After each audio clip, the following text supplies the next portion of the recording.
How you doing, fight fans? This is Boxing Knowledge coming at you with my prediction video on Paul the Punisher Williams versus Sergio La Maravilla Martinez. As we all know, Sergio Martinez is a replacement for Kelly the Ghost Pavlik. In the beginning, I have to say, I thought that Kelly Pavlik was avoiding Paul Williams. I thought that Kelly Pavlik and his team were being difficult and not allowing the negotiations to go through. But I was wrong. There is actually a very legitimate reason why Kelly Pavlik has pulled out, a very well medically documented reason, and it's just this really nasty reoccurring staph infection that has been plaguing his right hand. Um, Kudos to him and his team for pulling out, for not risking Kelly Pavlik's health, uh, and putting the fighter's future ahead of immediate lucrative gains. So we're all pulling for you, Kelly, and hopefully we'll hear his name in the mix again, uh, hopefully sometime next year. So now we have to be content with this bout between Paul Williams and Sergio Martinez, which is a very good fight, guys.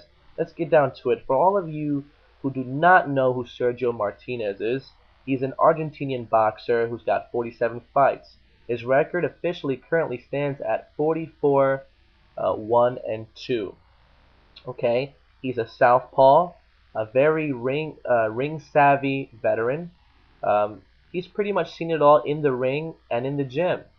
Okay, he's very quick. He's got decent head movement, and his sole and only loss came very early in his career when he was just a kid. It was his 17th professional fight, and guess who it was against? His only loss.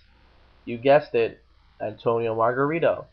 And I hate to throw it out there, but any world-class fighter, any world champion that has one loss, and that one loss being to Margarito, has to be questionable, seeing as how they found that plaster-like substance on Antonio Margarito's hand wraps.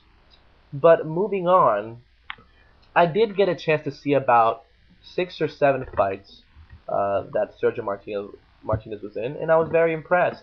He's got pretty decent power. And one of the fights that I saw was one of his draws, one of the draws on his record. He fought against Kermit Cintron. He actually unleashed a monster left hand. Meanwhile, Cintron was off position and trying to come in. So Cintron was coming in this way, and Sergio Martinez bring boom and stunned him and actually knocked him down. It was so hard that he thought it was a headbutt, and it wasn't. The fight was really crazy. They stopped it, then they restarted again. And in the end, Martinez got a point deduction, and I think it was for hitting behind the head, or I don't know, but Martinez was robbed, point blank. That's my opinion. Point deduction or no point deduction, Martinez should have won that fight.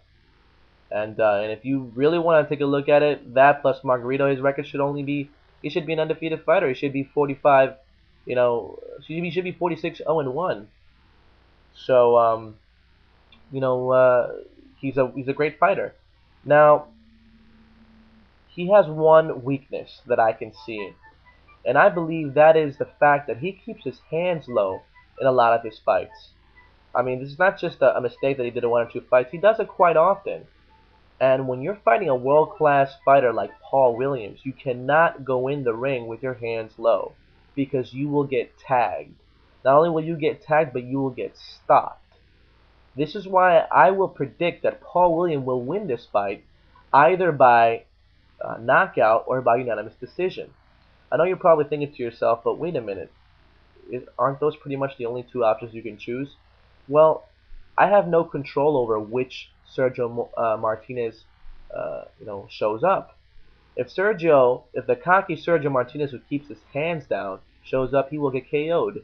If he goes in with a defensive-minded style, then Paul Williams will pick him apart and win by unanimous decision. Paul is a volume puncher with above average power. Okay, he throws punches and bunches and from all angles. Okay, Paul Williams threw 1,000 punches in his last fight against Winky Wright. So in the end, it all depends which Martinez is going to show up. Nevertheless, that is not going to change the outcome. That is not going to change the fact that Paul Williams will win this fight either by KO or by unanimous decision Again, it all depends which Sergio Martinez shows up. That is why I cannot choose how he's going to win the fight, but Paul Williams will win this fight. So as I mentioned earlier, Sergio Martinez is a southpaw. Now you're probably thinking, saying, "Wait a minute, isn't Carlos Quintana a southpaw? Didn't Carlos Quintana beat Paul Williams via unanimous decision in their first bout?" Yes, you are right. Quintana did beat Paul Williams, but let's get the facts straight, okay? You got to look at the background, the whole picture. All right, number one, Paul Williams was training for a fight against an orthodox fighter. Carlos Quintana was a late replacement, who is a southpaw. And Quintana's style gave Paul Williams some trouble. Quintana was able to loop his punches over Paul Williams' strikes and just eventually piled up the points and did enough to win. You know, in their rematch, let's not forget, Paul Williams, regained his title in a dramatic first round, crushing knockout, and just pretty much said, "Hey," made a statement, "that first fight you beat me, I was not prepared and it was a fluke." So Paul Williams avenged that loss in the most dramatic way you can possibly imagine by a brutal first round knockout.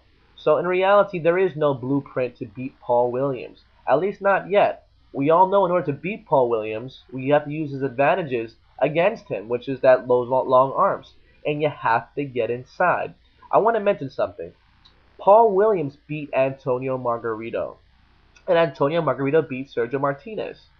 And I know you're probably thinking, well, don't styles make fights? I mean, just because Paul Williams beat Margarito beat Martinez, doesn't mean Williams can beat Martinez. Yes, I understand, but that is not the point. The reason why I'm mentioning this sequence is because, number one, Margarito is a typical Mexican boxer who takes 5 punches to give you 3, or to give you 2 punches, and he makes them count. He knows how to get on the inside.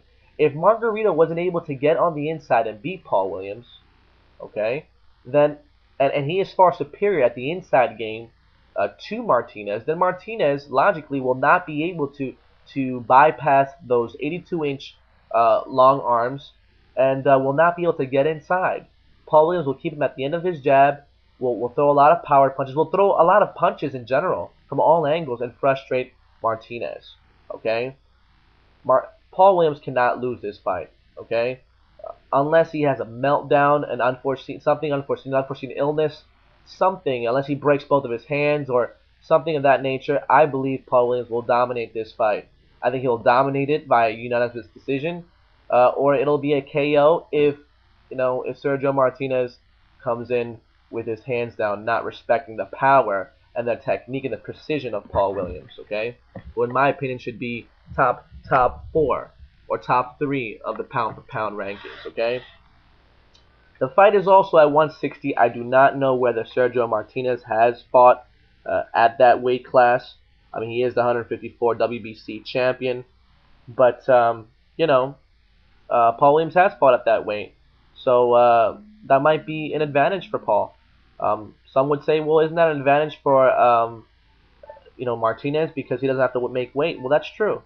That might actually work in Martinez's favor. It's going to make him a little bit sluggish, but in the end, we will see. So there you have it, guys. Paul Williams is going to beat Sergio Martinez. I hope I gave you enough facts. I hope I gave you enough background on both of the fighters for you to either agree or disagree. Whether doesn't matter which one you choose, whether you agree or not. Leave your comments. Don't be shy, and don't forget to subscribe. Later, guys.